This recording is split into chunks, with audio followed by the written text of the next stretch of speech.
Hello friends, welcome to my channel. I am doctor Bina Sethi और आज हम बात करने वाले हैं प्रेगनेंसी में क्या हम ट्रेवल कर सकते हैं, क्या हम जर्नी कर सकते हैं, क्या हम खुद राइड कर सकते हैं। इन छोटे छोटे क्वेश्चंस को हम इस वीडियो में देखने वाले हैं।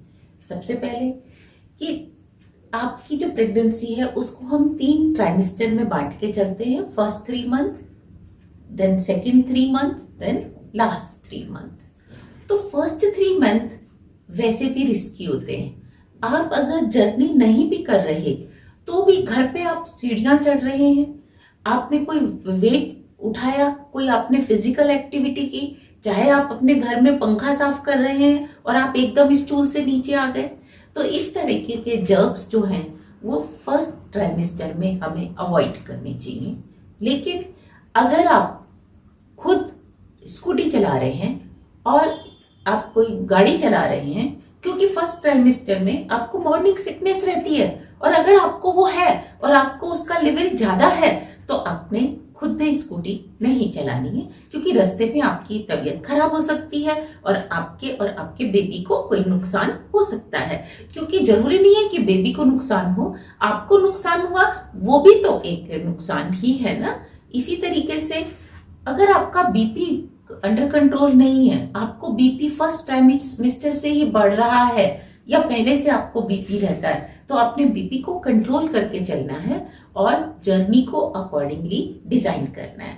अब अगर हम बात करें कि क्या हम रोड जर्नी कर सकते हैं फर्स्ट ट्राइमेस्टर में, या ट्रेन से ट्रेवल कर सकते हैं, या हम बाय एयर ट्रेवल कर सकते हैं, तो देखो रोड अगर आप जहां जा रहे हैं वहां के लिए आपके पास ऑप्शन है एक कि आप 3 व्हीलर ऑटो से जाएं या आपके पास ऑप्शन है बस से जाएं। तो आप बस को प्रिफर करिए। आप ये देखिए कि जिस व्हीकल का पहिया जितना बड़ा होगा उससे आपको जर्क लगने के चांस उतने कम होंगे, क्योंकि 3 व्हीलर का पहिया इतना सा ही होता है, स्कूटी का पहिया भी छोटा सा ही होता है। अगर आप पीछे बैठे हुए हैं तो अगर अचानक से खराब रोड है और कोई जर्क आया, कोई पिट आया, तो आपके साथ अनहोनी हो सकती है।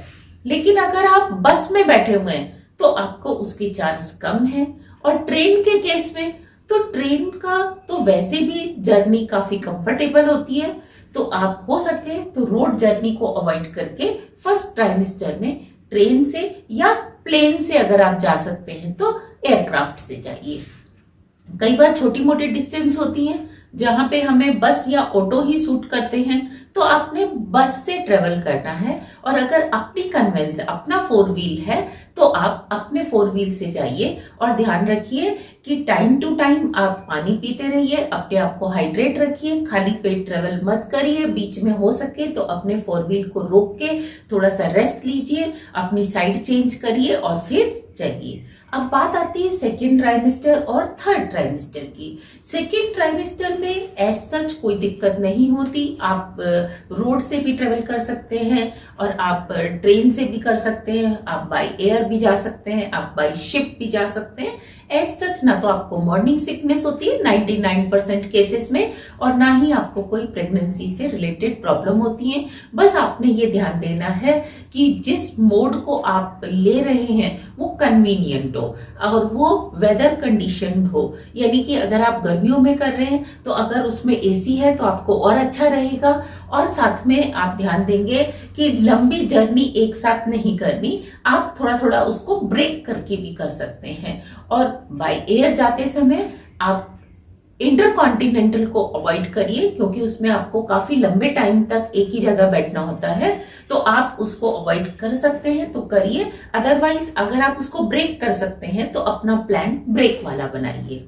लास्ट ट्राइमेस्टर में स्पेशली जो 8th मंथ कहा जाता है, यानी कि आपके 36 वीक हो चुके होते हैं, और जब उसके बाद आप बाय एयर या बाय ट्रेन या बाय बस ट्रेवल करते हैं, और आपने देखा होगा कि कई बार ऐसा सुनने में आता है कि किसी की डिलीवरी प्लेन में ही हो गई, किसी की डिलीवरी ट्रेन में ही हो गई, किसी की डिलीवरी बस में ही हो गई, या हॉस्पिटल के बाहर ही हो गई।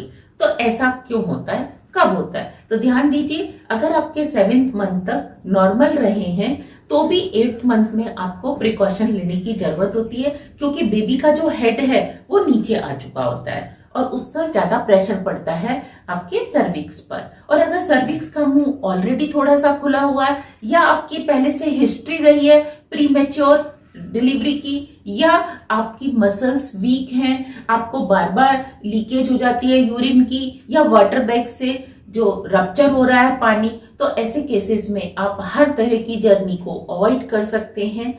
और चाहे वो बस से हो, चाहे वो ट्रेन से हो, और चाहे वो प्लेन से हो। लेकिन अगर आपका सब कुछ नॉर्मल है और आपकी ये फर्स्ट डिलीवरी है, तो एज सच डरने की बात नहीं होती, क्योंकि जब आपके 2-3 मिसकैरेज हो चुके होते हैं, देखो एज सच कोई नहीं कराता, लेकिन कई बार एक्सीडेंटली किसी के 2-3 मिसकैरेज हो जाते हैं, कंसीव नहीं हो पाता, मतलब प्रेगनेंसी आगे कंटिन्यू नहीं हो पाती, तो ऐसे केसेस में जो सर्विक्स है वो भी लूज हो जाती है। तो उन लोगों को खास ध्यान देने की जरूरत है कि वो 8th मंथ लगने के बाद ट्रेवल अवॉइड करें, क्योंकि ऐसे में आपके और आपके बेबी को दोनों को खतरा होता है। लेकिन 9th मंथ हो चुके हैं और कई बार ऐसा देखा जाता है कि लेडीज डिलीवरी के लिए स्पेशली ट्रेवल करती हैं, या तो वो अपने पेरेंट्स के यहाँ जाती हैं और पेरेंट्स के यहाँ है तो वो इन लॉज के यहाँ आती हैं, और अगर वो हस्बैंड के साथ अलग न्यूक्लियर फैमिली में रह रही हैं तो भी वो जाती हैं। तो उन्हें कोशिश करनी चाहिए कि वो 8th मंथ में ट्रेवल ना करें, जब 9th मंथ हो जाए उस समय ट्रेवल करें। उससे होगा यह कि कम से कम अगर प्री मैच्योर डिलीवरी भी हुई तो आपका बेबी हेल्दी होगा, आप भी हेल्दी होंगे और आप कम से कम तैयार होंगे डिलीवरी के लिए। लेकिन ऑल ऑफ ए सडन अगर 8th मंथ में प्री मैच्योर डिलीवरी होती है तो ना आप तैयार होते हो, ना आपका बेबी तैयार होता है। तो ऐसी परिस्थिति से हमें बचना चाहिए। और ध्यान दीजिए, प्लेन में जाने से पहले वो आपसे एक सर्टिफिकेट भी मांग सकते हैं कि आपका जो प्रेगनेंसी है वो बिल्कुल फिट है, आपको कोई प्रॉब्लम नहीं है। आपको वो 7 डेज के अंदर डॉक्टर से सर्टिफिकेट लेना होता है ट्रेवल करने से पहले। और खासतौर से जब आप लॉन्ग डिस्टेंस इंटरकॉन्टिनेंट ट्रेवल कर रहे हैं तो इसमें तो आपको बहुत ही ध्यान रखना होता है। और वहां जब आप ट्रेवल करें तो अपनी सीट बेल्ट जरूर बांध के रखें। पर्सनल व्हीकल में भी जब आप ट्रेवल करते हैं, चाहे आप आगे बैठे चाहे आप पीछे बैठे, आप सीट बेल्ट बांध के बैठे और जल्दी से रिस्की जर्नी को आप ना करें। ट्रेन में आपको कोई दिक्कत नहीं है, क्योंकि ट्रेन जो है उसमें जर्क्स कम लगते हैं, तो बस के कंपैरिजन में आप ट्रेन को प्रिफर करें। और अगर आप बाय एयर जा रहे हैं तो कई बार वो आपको 7th मंथ के बाद ही मना कर देते हैं, क्योंकि ऐसे में अगर आपकी प्री मैच्योर डिलीवरी प्लेन के अंदर ही हो जाती है तो ना तो वहां का क्रू आपके लिए तैयार होता है, ना आपके पैसेंजर्स, ना आप, ना आपका अकम्पनीड पर्सन। तो ऐसे रिस्क से हमें बचना चाहिए। जब तक आप 100% श्योर नहीं हो तब तक आपको लॉन्ग जर्नी नहीं करनी है। और जर्नी करने से पहले आपने अपने डॉक्टर से कंसल्ट करना है, सर्टिफिकेट लेना है। डॉक्टर अगर आपको कोई और एडवाइस देती है, आपकी हेल्थ को देख के उसको फॉलो करना है, कोई मेडिकेशन है तो उसको फॉलो करना है। बीपी को खास तौर से आपने कंट्रोल करके चलना है अगर आप बाय एयर ट्रेवल कर रहे हैं, क्योंकि अगर आपका बीपी शूट अप होगा तो प्री मैच्योर डिलीवरी के चांसेस बहुत ज्यादा हो जाते हैं। तो इन सब छोटी छोटी सी बातों को अगर आप ध्यान में रखेंगे तो आप इस मिथ से बाहर आ पाएंगे कि जर्नी करने से अबॉर्शन हो जाता है। जर्नी करने से एक्चुअल अबॉर्शन नहीं होता, अबॉर्शन तो और भी कई कारणों से होता है। तो आप जर्नी को खाली ब्लेम नहीं कह सकते। अदरवाइज आपकी हेल्थ में या बेबी में कोई इश्यू है तो जर्नी से वो प्रोन हो जाता है। बस आपने इस प्रोन को हटाना है, यानी कि आपने जो फैक्टर है उसके ऊपर चेक रखना है और अपनी सेफ जर्नी करनी है। Happy journey, happy pregnancy.